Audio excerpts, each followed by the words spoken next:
네, 안녕하십니까. 네, 고정환 변호사입니다. 이번 시간에는 음주운전과 동시에 뺑소니를 한 경우에 있어서 말씀드리고자 합니다. 좀 있어서는 안 될 범죄가 일어나게 된 것인데요.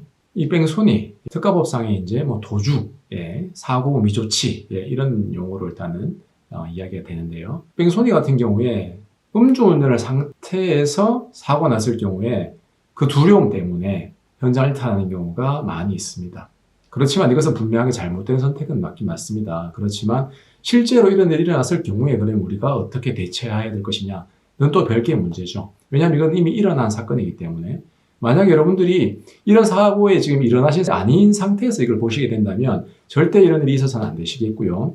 현재 여러분들께서 이런 상황에 처하신 상태라면은 현 상태에서 어떻게 해서든지 어떤 최선의 선처를 받을 수 있을 것이냐 를 우리가 생각해 보면 되겠습니다. 이건 특정 범죄 가중처벌에 관한 법률에서 사고 미조치에 대해서 규정을 하고 있습니다. 교통사고를 낸 상태에서 사람을 다치게 했어요. 필요한 구호조치를 하지 않은 상태에서 현장을 이탈하게 되는 경우, 그래서 상해 또는 사망에 이른 경우에 처벌하고 있습니다. 도주로 인해서 상해에 이른 경우에는 1년 이상의 유기징역, 벌금 같은 경우에는 500만 원에서 3천만 원 이하의 벌금으로 규정되어 있고요. 이런 도주 행위로 인해서 피해자가 사망에 이른 경우에는 5년 이상의 유기징역 또는 무기징역까지 처해질 수 있게 되어 있습니다. 그만큼 무겁게 처벌하는 것이죠. 만약에 그냥 일반적인 교통사고에 있어서 사람을 다치게 했다거나 설사 사망에 이르겠다 하더라도 5년 이하의 금고 또는 3천만 원 이하의 벌금 이런 식으로 어느 정도는 형이 낮춰져 있습니다. 그렇지만 도주가 되는 순간 1년 이상의 징역, 사망인 경우에 5년 이상 무기까지 엄청나게 그 처벌의 수위가 높아지기 때문에 도주는 어떤 경우에 있어서도 있어서는 안 되겠습니다. 설사 음주를 했다 하더라도요. 일반 교통사고에서도 마찬가지입니다. 그러면 이런 경우 어떻게 되느냐? 음주 플러스 도주 뺑소니까지 있는 경우에는 현실적으로 실형의 가능성이 매우 높아집니다. 그것이 설사 첫 번째 음주운전이라 하더라도 실형의 가능성이 매우 높아집니다. 그렇다면 어떻게 돼야 될 것이냐? 첫 번째는 일단은 피해자와의 합의가 가장 중요합니다. 가장 우선돼야 할 것은 피해자의 합의, 별도의 형사합의를 말씀드리는 겁니다. 종합보험 가입을 통해서 내가 면책금을 내고 보험 처리하는 것은 별도, 운전자 보험 같은 데 가입되어 있으시면은 경우에 따라서 도움을 받으실 수도 있고, 운전자 보험이 가입되어 있지 않다거나 요건에 해당하지 않으시면 별도의 내가 돈을 들여가지고 형사합의를 하게 되는데요. 형사합의의 기준은 어떻게 되느냐? 정해진 건 없습니다. 다만 저희들이 이제 통상적으로 사람이 이제 사망사고 이른 경우에 운전자 보험으로 처리하는 것 외에 요즘 운전자 보험은 사망에 이른 경우에 1억까지 되는 경우도 있습니다. 형사 합의금만으로요. 그럼 운전자 보험이 있다면 그 한도에 안에서 합의하시면 되고요.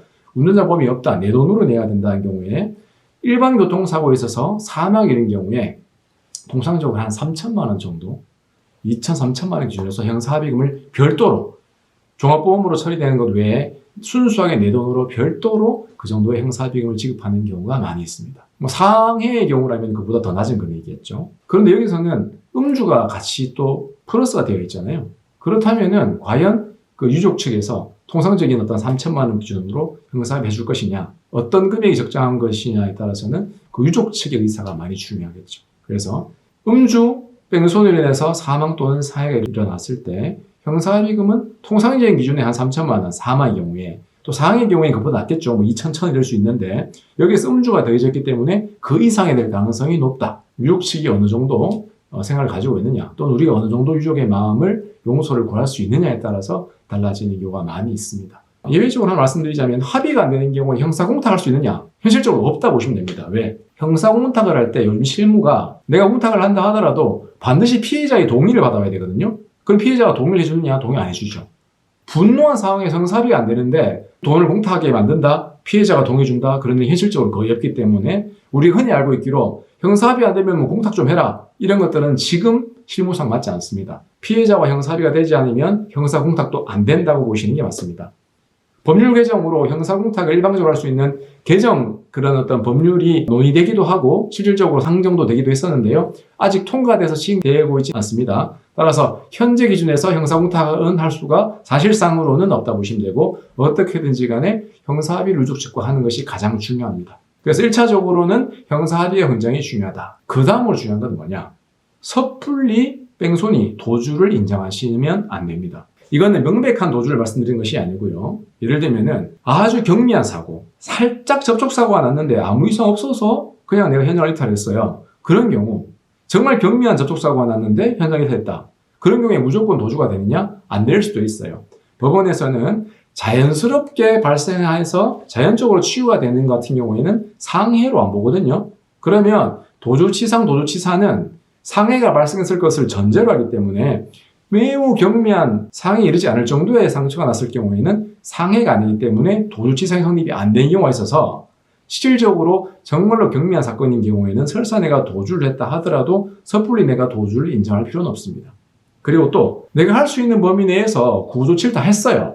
사고가 나서 그분한테 명함도 주고 그다음에 병원까지 가자고 했는데 그분이 안 간다고 막 해가지고 결국은 왔다. 이런 경우가 있긴 있어요. 현실적으로. 사후적으로 이제 갑자기 후유증이 있어가지고 경찰에 연락해버려가지고 도주다, 뺑소니다 이런 경우가 현실적으로 많이 발생해요. 그래서 실질적으로 내가 구조치를 나름대로는 했는데 피해자가 이제 괜찮다고 해서 왔는데 사후에 도주로 신고된 경우가 있기 때문에 그런 경우도 섣불리 내가 도주를 인정하시면 안 됩니다. 1차적으로는 형사비가 중요한데 2차적으로는 도주 자체가 성립되지 않는 경우가 있기 때문에 그런 경우에 있어서는 변호인의 또 도움을 받아가지고 과연 이것이 도주에 해당하는지 안 하는지를 검토를 받으신 다음에 그에 맞춰서 대응하는 것이 필요하다. 이렇게 보시면 되겠습니다. 자, 1차적으로 음주 플러스 뺑소니가 인정되는 경우에 현실적으로 실형이 선고될 가능성이 매우 높다. 그렇지만은 형사 합의를 통해서라든지 또는 도주 자체가 성립되지 않는 경우도 있기 때문에 그런 것들에 대해서는 면밀하게 도움을 받으실 필요가 있다라고 말씀드릴 수 있습니다. 실질적으로 제가 이제 수행했던 사건들 중에서 교통사고 음주를 한 상태에서 교통사고를 내서 뺑소니가 된 경우가 많이 있습니다. 현실적으로 사망이 이른 경우에 있어서 집행유예로 선고받은 경우도 있고요. 음주 도주까지 했는데 사망이 일었는데 집행유예 받은 사건도 있긴 있습니다. 그런 경우에는 여러 가지 참고 사유가 있죠. 예를 들면은 피해자의 과실도 컸다. 그 다음에 수치가 또 좀 낮다. 이런 것들이 들어가야지만이 사망사고인데도 그런 좋은 결과가 나올 수 있긴 있습니다. 또 세 번째 하신 분 같은 경우에는 여러 명을 다치게 하셨었는데 4명 정도를 다치게 했었는데 또 도주까지 했었는데 그래도 좀 경미한 상해였어요. 그렇게 해서 실형을 선고받지 않고 집행유예를 선고받은 경우도 있긴 있고요. 또 이제 1심에서 이제 음주 교통사고로 인해 가지고 집행유예를 선고받았었는데 또 항소심에서 벌금형까지 선고받은 그런 예도 있긴 있고요. 이렇게 이제 변호인의 도움을 통해서 비록 음주를 했고 그 다음에 교통사고까지 나서 도주까지 했지만은 경우에 따라서는 최대한 선처를 받을 수 있는 그런 것도 있기 때문에 필요하신 경우라면 반드시 변호인의 도움을 받으시는 것도 필요하다고 봅니다. 오늘은 그 교통사고를 냈는데 음주와 도주까지 있었던 경우에 있어서 말씀을 드려봤고요. 이에 대해서 또 추가적인 도움이 필요하시면 연락을 주시면 좋겠고 다음 시간에는 조금 더 유익한 내용으로 찾아뵙도록 하겠습니다. 고맙습니다.